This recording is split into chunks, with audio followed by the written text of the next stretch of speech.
外国人だから殴られた。たった一言で全てを物語っているのだ。2026年、南アフリカでまた始まったのだ。また南アフリカって確か以前も同じことが起きてたわよね。今回は何人が被害を受けたの？今回の動画では3つのことがわかるのだ。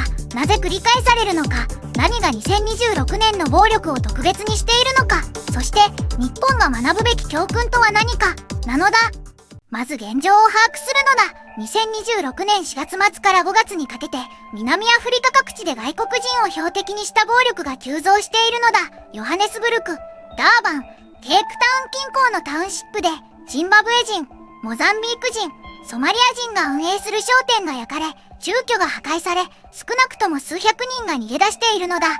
ジンバブエ、モザンビーク、ソマリア、ほとんどが同じアフリカ大陸の人たちじゃない。同じ大陸なのに、なんでそんなに激しく対立するの？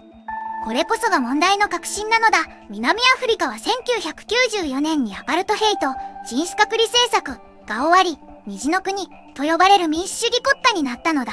でもその直後から隣国から大量の移民が流入し始めたのだ。理由は単純で、南アフリカはアフリカ大陸で最も豊かな経済大国だからなのだ。GDP はアフリカ全体の約 20% を占めているのだ。アパルトヘイト崩壊後の30年で周辺国から南アフリカへ流入した移民は推定300万、400万人とも言われているのだ。ジンバブエは2000年代の超インフレで経済崩壊、モザンビークは内戦の傷跡が深く、ソマリアは長年の無政府状態なのだ。生きるために南アフリカに来るしかなかった人たちが、今、よそ者として排除されているのだ。300万、400万人。それは確かに相当な数ね。でもずんだもん、今回が初めてじゃないんでしょう？前にも同じことが起きてたってことは、ずっとこの問題が解決されてないってことじゃない。正確にその通りなのだ。ゼノフォビア、外国人嫌悪の波は今回が少なくとも第4波なのだ。第1波は2008年、62人が死亡。第2波は2015年、ダーバンで大規模暴動。第3波は2019年、外国人所有の商店が組織的に略奪された。そして2026年、また始まった。この繰り返しには3つの深い構造的原因があるのだ。原因の第1層は失業なのだ。南アフリカの公式失業率は 33%、若者に限れば 60% を超えているのだ。世界で最も高水準の一つなのだ。仕事がない南アフリカ人が外国人が仕事を奪っていると感じるのは、ある意味で自然な起こりの向け先なのだ。ただ、これは事実と異なることが多いのだ。ここで一つ、例え話をするのだ。クラスに転校生が来たとする。その転校生がいつも先生に褒められると、もともといた生徒は、あいつがいるから自分が目立てない、と思い始めるのだ。でも実際は、転校生が来る前から自分の成績は変わっていなかったのだ。南アフリカの移民問題も、本質的にはこれと同じ構造なのだ。つまり、外国人のせいで仕事が奪われてるというより、もともと仕事自体が足りないってこと？それなのに外国人だけが叩かれるのは、誰かが意図的にそういう空気を作ってる可能性があるわね。まさにそこが原因の第2層なのだ。政治的扇動なのだ。南アフリカでは与党 ANC の支持率が下落し続け、2024年の総選挙ではついに単独過半数を失ったのだ。危機感を持った一部の政治家や地域のボスが、外国人が仕事を奪っている、外国人が犯罪を起こしている、というナラティブを意図的に広めているのだ。フランス24などが複数の事例を報道しているのだ。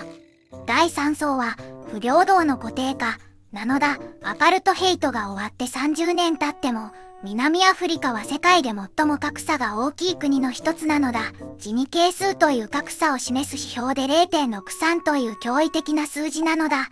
0が完全平等、1が完全不平等とすると、日本は 0.33 程度なのだ。南アフリカの格差は日本の約2倍なのだ。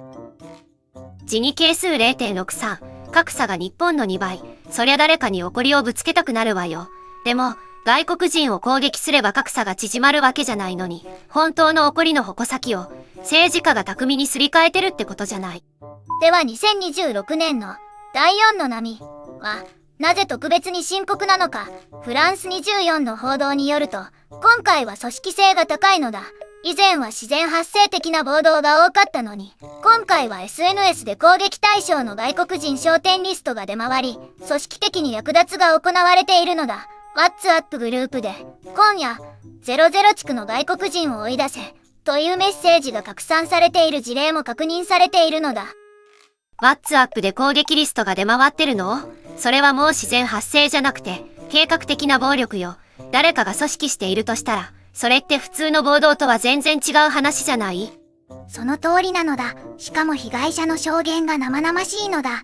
私は外国人だから殴られた、と語るジンバブエ人の女性は、ヨハネスブルクに10年住んでいたのだ。子供を持つ母親で、地域のコミュニティに根ざして生活していたのだ。それでも、外国人、というだけで、家から追い出され、商品を奪われ、暴力を受けたのだ。この話が象徴するのは、南アフリカの人道的な危機なのだ。でもこの話、実は日本の移民政策にも直撃する話なのだ。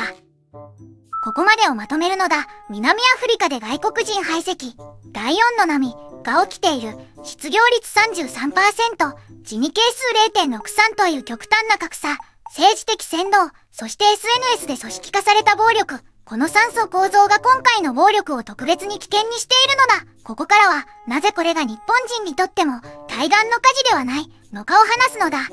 日本への影響って、南アフリカと日本は遠すぎて関係ないって思う人も多いんじゃないかしら。どうつながるの？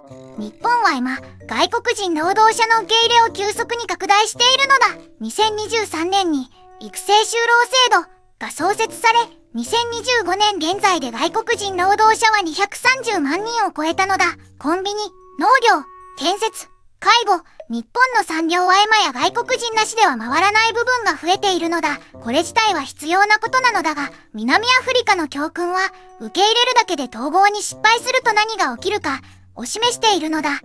南アフリカの失敗は何だったかというと、来ることは許したが、社会に溶け込む仕組みを作らなかったのだ。住む場所はタウンシップの一角、子供の教育は後回し、言語の壁も放置、社会保障も限定的なのだ。これは日本の外国人技能実習制度の問題とそっくりなのだ。実習生を労働力としては使うが、地域住民としては受け入れないという二重構造があったのだ。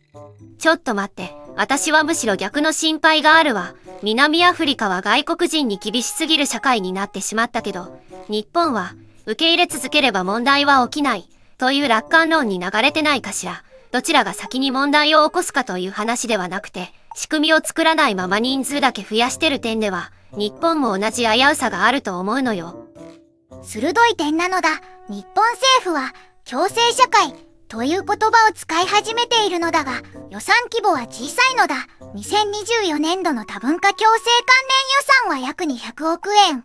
一方で外国人労働者が生み出す経済効果は年間10兆円規模とも試算されているのだ。つまり、利益は享受しながらコストは後回し、という南アフリカと構造的に同じ問題を抱えているのだ。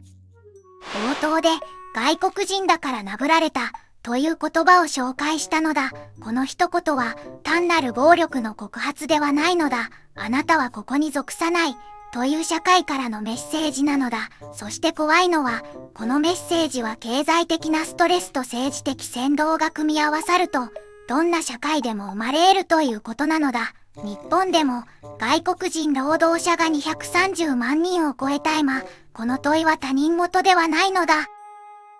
最後に僕の率直な見立てを話すのだ。南アフリカは虹の国という美しい理想を掲げた国なのだが、経済的な包摂なしに多様性を維持できないことを証明してしまったのだ。2026年の第4の波が示すのは、この問題は解決されるどころか悪化しているということなのだ。BBC とフランス24の報道を比較すると、BBC は南アフリカ政府の取り締まり不足を強調し、フランス24は移民側の証言と人道的側面を前面に出している。どちらも一面の真実なのだ。ここで今日覚えてほしい数字は一つだけなのだ。33なのだ。失業率 33%。この数字が解決されない限り、第5の波、第6の波が来るのだ。そして日本のあなたに問いたいのだ。外国人労働者230万人を受け入れた日本が10年後に同じ悲劇を繰り返さないために何が必要だと思うのだ。コメントで教えてほしいのだ。あなたの意見が聞きたいのだ。南アフリカの話がこんなに日本と地続きだとは思わなかったわ。受け入れるけど逃亡しないという二重構造は確かに日本にもあるわよね。外国人が地域の住民になれる社会を作れるかどうか、これは政治家だけじゃなくて私たち一人一人の問題でもあるわね。